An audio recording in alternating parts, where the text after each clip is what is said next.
This is Optimal Living Daily, episode 463, Why I'm Always in a Hurry and What I'm Doing About It, by Babauta of Zen Habits.net, and I'm Justin Malik, your very own personal narrator. This is a different kind of podcast, one where I read to you, just like an audiobook, but mostly from blogs instead of books, but sometimes from books. Anyway, I'm back today with a post from Babauta, the master of habits. Let's get right into the post and start optimizing your life. Why I'm Always in a Hurry and What I'm Doing About It, by Babauta of Zen Habits.net. I've come to realize more and more that I'm always rushing. I rush from one task to the next, rush through eating my food, impatient for meditation to be over, rushing through reading something, rushing to get somewhere, anxious to get a task or project finished. What's the deal?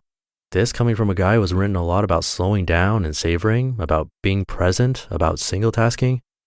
As always, when I write these articles, they're as much a reminder to myself about what I've found to work as they are a reminder to all of you. I've found them to work, but that doesn't mean I always remember to practice them. It doesn't mean I'm perfect by any means. So what is going on? Why do I hurry so much? I've been reflecting on this, and the answer seems to be that my mind has a tendency towards greed. This isn't greed in the sense that I want a lot of wealth, but my mind finds something it likes and it wants more, always more. Some examples of greed. 1, I like chocolate or wine or coffee or cookies, and I crave it and want more even if I just had a bite of it. 2, I'm doing a task but always want to do 20 more tasks because I want to do as much as possible. Wanting to do more and more to do everything is a good example of the mind's tendency to greed. 3, when I learn, I want to learn everything about a topic. I'll look up every book I can find, every blog post or article, every podcast or video, every forum post, and want to read all of it. Of course, I can't possibly read all of it now, but I want to. I'll buy 10 books, but jump around from one to the next, not finishing any of them. 4, when I travel to a new city, I want to see it all the best sites, all the best vegan restaurants, all the best bookstores and museums and experiences. I can't possibly, but I'll do my best to fit all the best stuff into the small container of my trip and research it for weeks. 5, when I'm going about my day, I try to fit as much as possible into it. Not only all my tasks, but spending time with the wife, reading with the kids, working out and meditating and doing yoga and going for a walk and reading and learning online and answering all my emails, watching all the best TV shows and films and checking all the forums and news and blogs and more. I rush around trying to fit all of that in. I'm trying to maximize every day, every trip, every event, every moment. I'm trying to get everything possible out of life. This comes from a good heart. I appreciate the briefness of life and I appreciate its brilliance, and I want all of it in the short time I have left here. That's not a bad thing, wanting more of life. But what is the result of always wanting more, always wanting to maximize?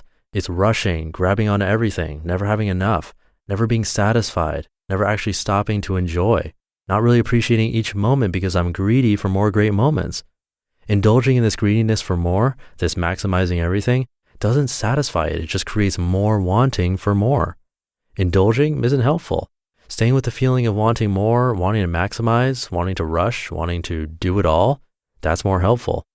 Stay with the feeling, Leo. Don't indulge it. Don't try to do it all, but instead be here now. Don't rush, but appreciate the moments in between things as just as important as the next thing. Don't try to maximize, but instead practice letting go. Let go of greedy tendencies. Let go of whatever you're clinging to, having it all, doing it all. Let go of the urge to rush. Whenever there's a tendency towards greed, counter it with generosity. The practice of generosity. What does generosity have to do with hurrying and trying to maximize every day?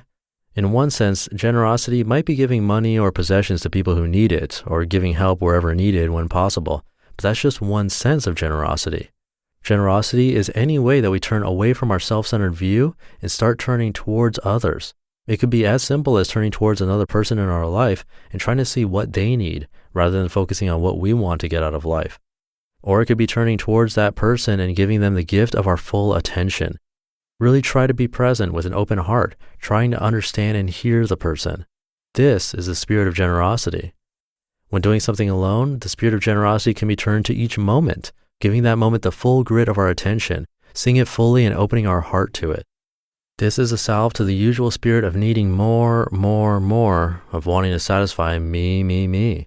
I'm trying to practice the spirit of generosity whenever I notice my greedy mind wanting everything, wanting more, wanting to get the most out of every day. Instead, I turn to this moment, each person, each activity, and give it the loving gift of my wholehearted attention.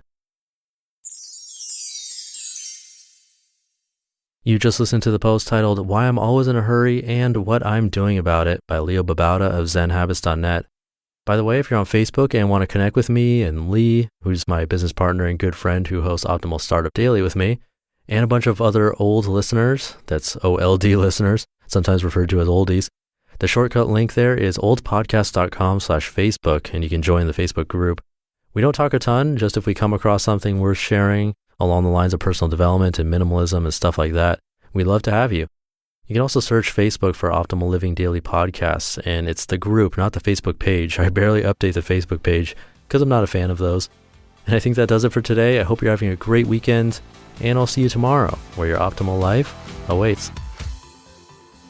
Hey, this is Dan from the Optimal Finance Daily Podcast, which is a lot like this show, except more focused on personal finance. Justin handpicks the best posts he can find from blogs and authors like Ramit Sethi, Mr. Money Mustache, and more, and I read them to you 5 days a week. So if you enjoy this podcast, come on over and subscribe to Optimal Finance Daily too. And together, we'll optimize your financial life. You've been listening to Optimal Living Daily. Be sure to hit the subscribe button to stay up to date on each new episode, and head to oldpodcast.com, that's OLDpodcast.com, for a free gift as well as more actionable tips and resources to help you maximize your potential. Thanks for joining us, and remember, your optimal life awaits.